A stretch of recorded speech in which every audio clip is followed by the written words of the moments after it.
और अब एक खास बात, आरजे रमझाझर के दर्शकों से निवेदन है, ताबड़तोड़ बेबाक व बेझिझक खबर देखने व जानने के लिए आज ही चैनल को सब्सक्राइब करें। लाल कलर का बटन सब्सक्राइब बटन है, उसे दबाते ही बेल आइकन आ जाएगा, उसे क्लिक करके ऑल ऑप्शन सेलेक्ट कर दें, जिससे सबसे पहले हमारे द्वारा डाले गए वीडियो आपके पास पहुंचेंगे और आप निर्बाध तरीके से इस चैनल के माध्यम से सारे खबर सबसे पहले देख सकते हैं। नमस्कार।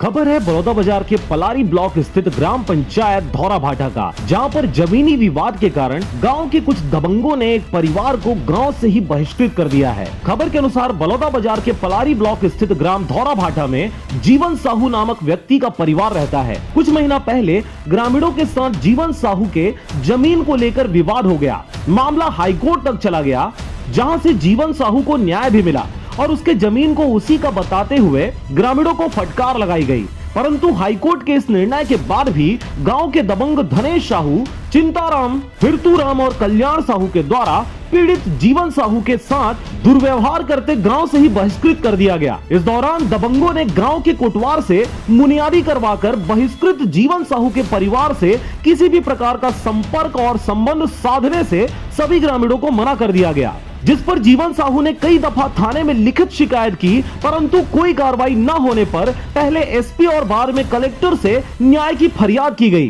परंतु इस बार भी कोई कार्रवाई नहीं हुई। हाँ, सामाजिक बहिष्कार से हमको छुटकारा दिया गया था, लेकिन अब उसकी बात को अवहेलना करते हुए, माननीय गृह मंत्री की बात को अवहेलना करते हुए, उसकी शासन प्रशासन की बात को नज़रअंदाज करते हुए 9 तारीख और 9वां महीना 2020 को शाम 5 बजे पुनः फिर से कोतवाल द्वारा हाका डलवाकर पुनः फिर से हमारा मौलिक अधिकार का हनन, हमारा लेन देन बातचीत बंद है कह के पुनः फिर से हाका डलवाया गया है। गांव से बहिष्कृत जीवन साहू अपने दैनिक आवश्यकताओं के अभाव में गांव से बाहर भटकता रहा पूरे परिवार के साथ, परंतु न्याय नहीं मिली। इस दौरान छत्तीसगढ़ शासन के गृह मंत्री ताम्रध्वज साहू से न्याय की गुहार लगाई गई, जिस पर गृह मंत्री द्वारा त्वरित रूप से एक्शन लेते हुए एसपी को न्याय के लिए आदेशित किया गया। बलौदाबाजार एसपी के द्वारा 7 जुलाई 2020 को दोनों पक्षों को समझाइश दी गई। इस समझाइश के बाद लगभग स्थिति परिस्थिति सामान्य हो रही थी, तभी गांव के दबंगों ने एक बार फिर से कोटवार के मुनियादी के माध्यम से जीवन साहू और उसके परिवार को गांव से एक बार फिर बेदखल कर दिया। 9 सितंबर 2020 को कोटवार पुरानदास मानिकपुरी के मुनियादी के बाद गांव के सभी लोगों ने जीवन साहू से दूरी बना ली और अब उनके किसी भी जरूरत में साथ नहीं दे रहे हैं। सामान दे कावन नहीं दे डांट पड़े तो कैसे देबो का? अच्छा, क्या हजार डांट देवे अगर दे बेटा? 5000 दिल लाख का कौन मना करे? गांव प्रमुख वाले हम मनोज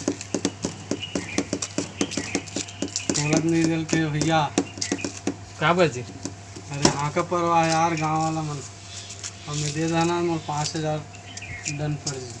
5000 दंड? हाँ, कुछ सामान देवे तो? हाँ, पूछने के है भैया मन।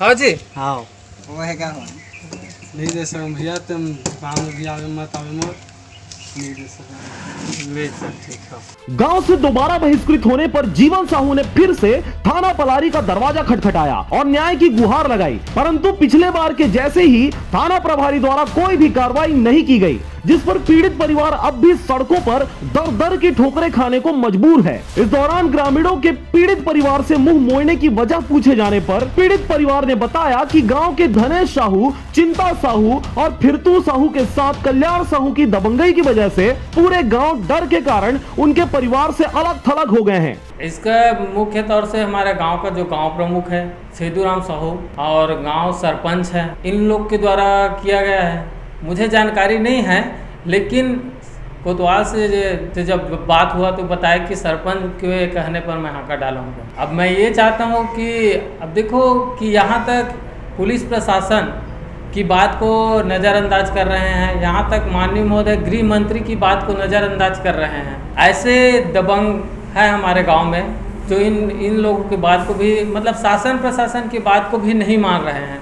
सोचो हमारा जीना, उस गांव में हम कैसे जीवन यापन कर रहे हैं। आर्थिक, शारीरिक, मानसिक रूप से हमको कष्ट पहुंचाया जा रहा है। बहरहाल हाई कोर्ट और गृह मंत्री के आदेश का उल्लंघन करते गांव के दबंगों द्वारा आज भी दबंगई जारी है। एक तरफ भारतीय अर्थव्यवस्था की कमर तोड़ चुकी कोरोना महामारी गरीब व असहाय लोगों के लिए आत्मदाह करने जैसी प्रतीत हो रही है। ऐसे में 2 वक्त की रोजी रोटी तक नहीं मिलना व अन्य किसी लड़ाई झगड़े में गांव व समाज से बहिष्कृत कर देना किसी परिवार के लिए अग्नि परीक्षा से कम नहीं है। अब ऐसे में यह देखना होगा कि क्या प्रशासनिक ढांचा दबंगों की दबंगई के सामने घुटने टेक देता है या फिर आजाद भारत के वृहद संविधान की ताकत जनता और उनके मौलिक अधिकारों की रक्षा करते पीड़ित परिवार को न्याय दिलाती है। बलौदाबाजार के पलारी से धनेश आडिल की रिपोर्ट, आरजे रमझाझर।